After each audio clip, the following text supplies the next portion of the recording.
In this tutorial, I'll be exploring the HyperSaw oscillator. And to start with, I'll be working with it in Oscillator 2. Now basically, the HyperSaw is an oscillator which is designed to generate multiple sawtooth waves at the same time. And the parameter assigned to the main controller is called density. And with this you determine the number of saws, each of which is represented by a vertical line here. So you can dial in anywhere between 1 saw wave and 9 saw waves. Now at the moment it doesn't sound very much like there are 9 saw waves, and that's because they're all tuned to exactly the same pitch. So we need to detune them to get the nice kind of warmth that you expect from this kind of sound. Now you can either use the detune parameter down here, but actually it can be a bit easier just to grab the lines here and drag the mouse horizontally.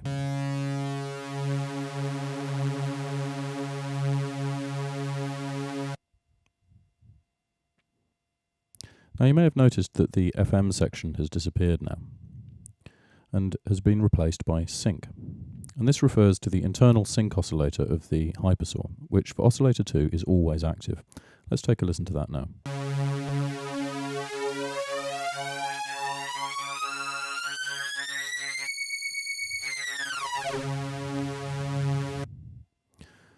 And if you like, you can use the filter envelope to sweep the sync for you, like this.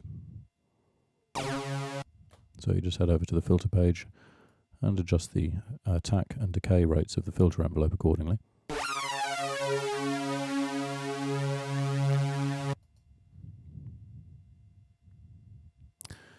the HyperSaw doesn't stop with saw waves. For every saw wave you activate, there is also a sub-oscillator, which generates a square wave an octave lower, and we use the sub-oscillator volume control here to bring these into the mix.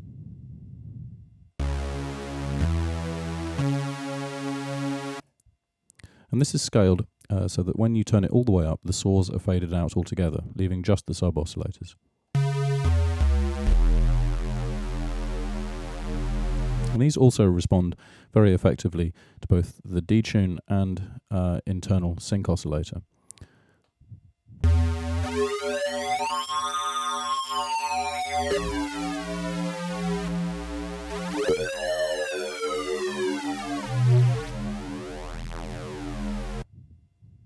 So what we have here is effectively a fully fledged multiple square wave oscillator at this point. And if all this still isn't enough, then you can always bring Oscillator 1 into the mix.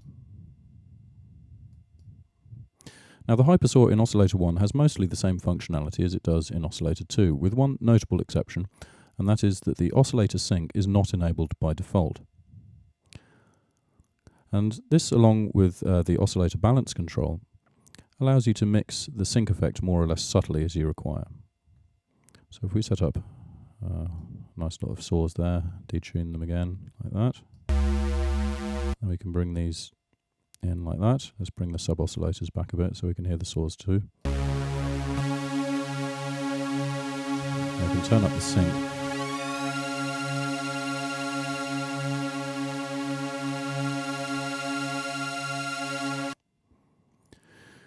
If you wish to enable the sync for Oscillator 1, then just click on the sync button up here.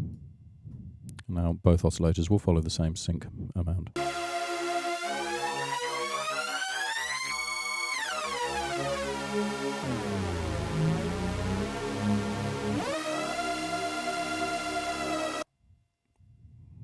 So all in all, the HyperSaw is way more flexible than it may appear at first glance, especially given that all the relevant parameters can be targeted in the modulation matrix. So let's just go to the matrix page so I can show you the relevant parameters. So to target the amount of waves or density, then you need to select Oscillator 1's shape, or Oscillator 2 shape, of course, if you're using Oscillator 2 for the HyperSaw. If you want to modulate the detune amount, then you target Oscillator 1 pulse width or Oscillator 2 pulse width. And to modulate the sync amount, then you target Oscillator 2 FM amount, because it shares that same parameter on the hardware interface.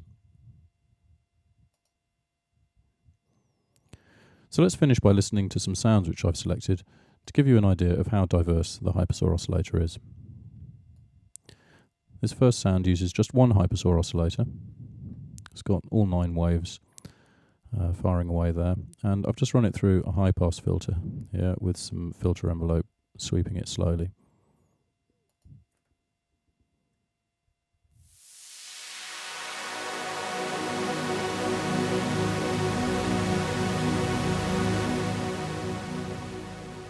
So you can hear we've already got quite a big pad sound there, and that's with no effects at all. This next batch uses 2 HyperSaws. They're tuned an octave apart, and I've got some sub-oscillators on them. And I'm also sweeping the sync amount of oscillator 2 with the filter envelope. I've set it to a negative amount and just set decay to quite a long time here. And this means that the sync will be swept upwards very slowly as I hold the note down.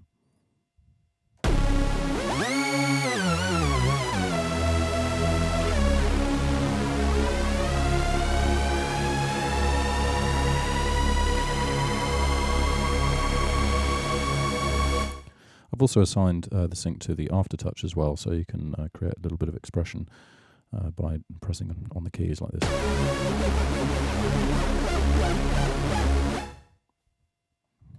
Finally, this sound uses several modulation routings, or the LFOs. LFO1 is targeting the density of oscillator 1. LFO2 is also targeting the density of both oscillators, as well as the sub-oscillator. And in the matrix, I've also got LFO3 targeting the sub-oscillator volume at a different rate, and also the detune amount of oscillator 2.